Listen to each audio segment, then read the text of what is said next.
Well, it's day number 6. We should have a pretty short day ahead of us. 2 miles or so. Let's get out of here.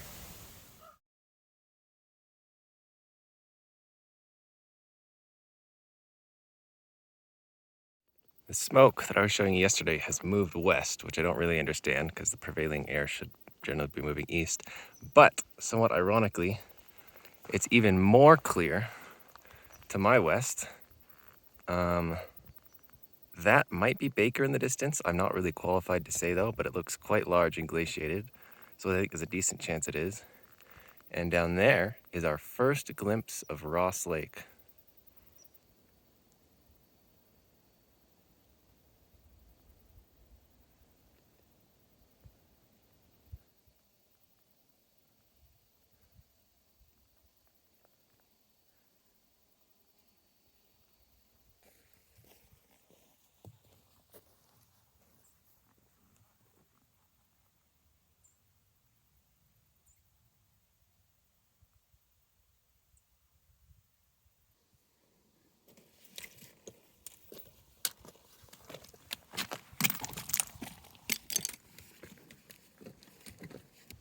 We have made it to Devil's Dome, and I think you can see why this is a desirable place to get to.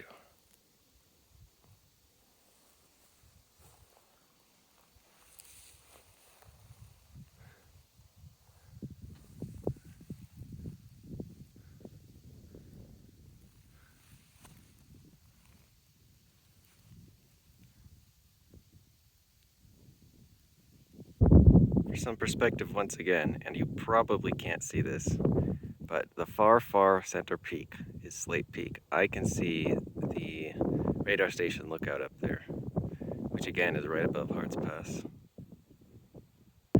The eastern plume of smoke we were looking at yesterday has spread all over, as I was saying earlier. But here we're looking north and we can see plumes from Canadian wildfires that are generously contributing their smoke.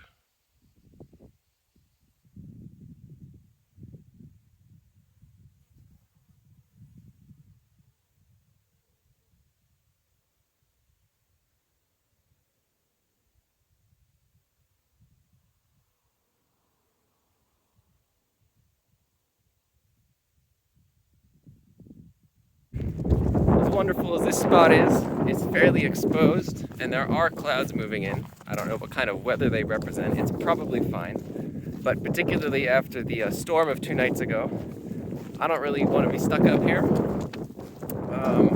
tonight if it is nasty weather. So I'm going to try to get a little lower into some tree cover, perhaps, or at least not on the very top of a mountain. Well, I've come to a much less exciting, but much less exposed campsite at Dry Creek Pass. So tomorrow, all I gotta do is head down to the lake, and I'll be away from all the elevation.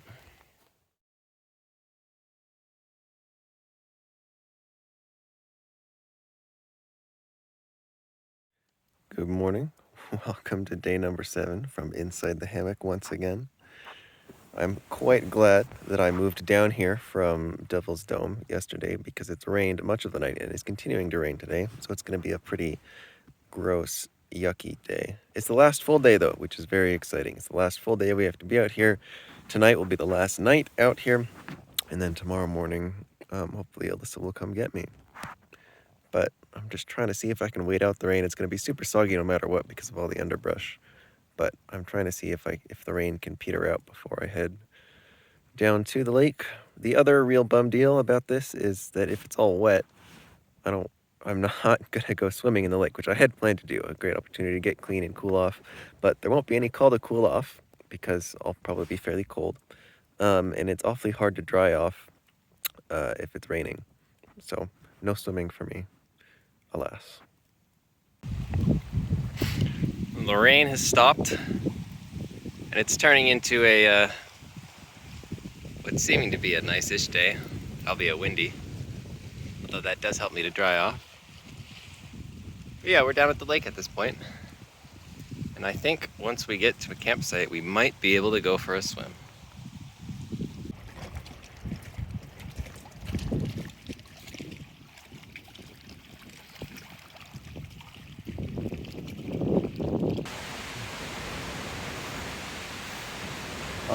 have made it to the May Creek campsite. This is the horse camp, the camp by the trail. There's a boat camp that's down on the beach. I did go down there and check it out. I did not end up swimming because there's people set up there and I didn't want to get up in their space, so to speak. But it looks like a lovely place. You can pay the like Lost Lake Resort. They'll ferry you up here, or you can like kayak or canoe yourself. But it looks like a nice little spot. This is gonna mostly wrap up day number 7 then. That's a full week. All that's left for tomorrow is to get up early, pack stuff up, and try to beat Alyssa to the trailhead. I got about 7 miles, although hopefully I won't beat her to the trailhead by too much. Don't want to spend too much time waiting. But that's just about the end of this grand adventure. 8 days, 75 miles. We could have done it in 6 days without too much trouble. That wouldn't have been a big deal. I mean, even yesterday, if everything had been the same, but yesterday I hadn't stopped, I just come down and kept going, I could have gotten to the trailhead before dark without much problem. And so in some ways that feels like a bummer, because I think I was ready to be done at that point, but I didn't have a good way to communicate to Alyssa, hey, I'm ready, come get me, because all I have is my GPS locator, which I can send some like emergency messages with, or pre-program message, and there's no way to communicate that sort of fine detail stuff without freaking her out and saying, oh crap, something bad happened, and we don't want to do that. But yeah, good day, good trip, glad I did it. I wouldn't definitely not do something this long again by myself, at least for a long time. 8 days was too much. Like I said, we could have done the same trip in 6 days.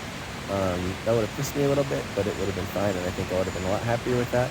I think 5 days for an extended trip might be sort of the golden length for me. I think that would have been really good.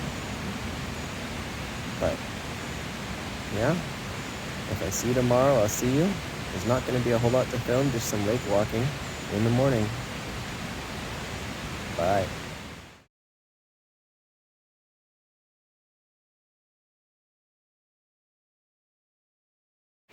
Welcome to day 8. I'm pretty much back to the trailhead.